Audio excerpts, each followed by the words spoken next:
Well, we've repeatedly sounded the alarm about Google and the multifaceted threat, the imminent threat it poses to this country and our democracy. Tonight, as part of our ongoing investigation, we want to bring you this.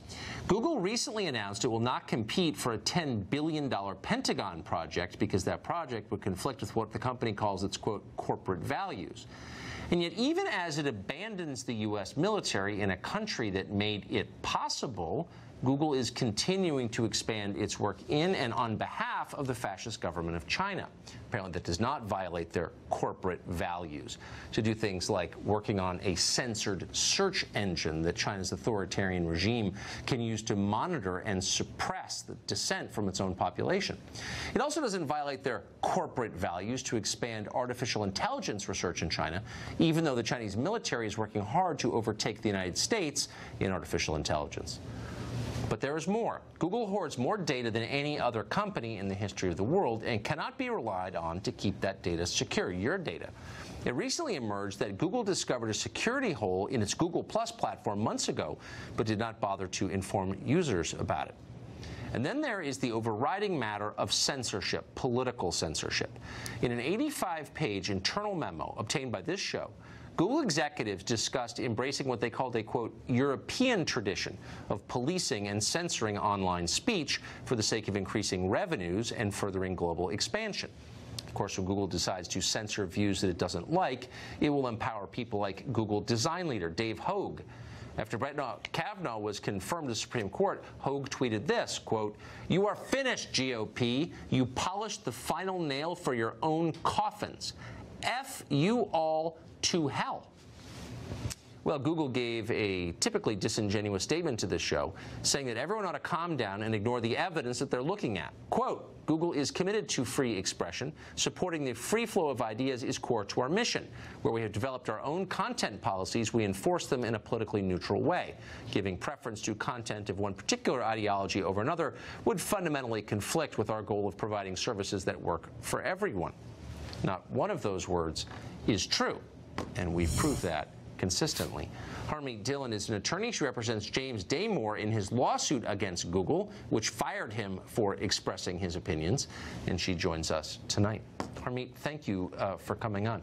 Well, tell me what your reaction is, knowing all that you do about how Google operates, when you hear a statement like that, self-righteously lecturing the rest of us about freedom of expression and openness.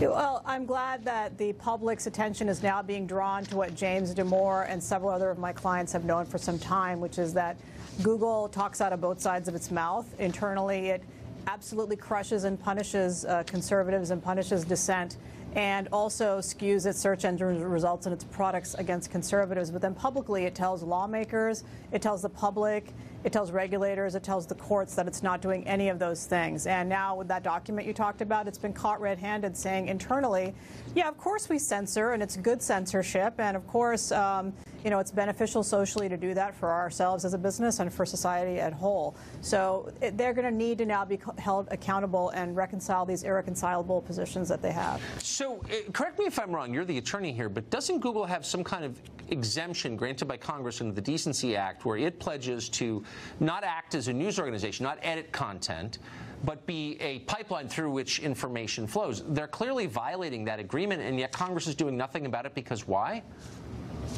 Yeah, bingo, Tucker, under Communications Decency Act, Section 230, all of these big social media companies, Twitter, Facebook, Google, and others, have immunity. So Fox News, for example, can't label me or somebody else dangerous and then sideline us and censor us. That would be defamatory. But Google, Twitter, Facebook, and others can, and they do every day. And so now they're acknowledging it privately. They're not acknowledging it publicly. But Google and these other companies, they spread large buckets of cash around Capitol Hill. It's effective, and everybody looks the other way. It's protection money. But I mean, they're lying. I don't understand. I mean, it's really simple. They have this exemption. We don't have it. News organizations don't have it. They have it, and they're lying.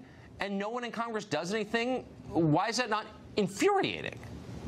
It's outrageous, and we need to hold them accountable. And this is on both sides of the aisle. I mean, this problem could be a bilateral problem. The issue is that they're relying on an outmoded concept that at the nascent early stages of the internet that this protection was needed. That's long gone. These people don't need protection. The public needs protection from them. And so the tables are turned. That's one thing that they're very concerned about, losing that. The other is, of course, antitrust regulation. Well, and we're on both of those. I know you are too. Harmeet, we will see you again. Thank you. My pleasure. Thank you. Nikki.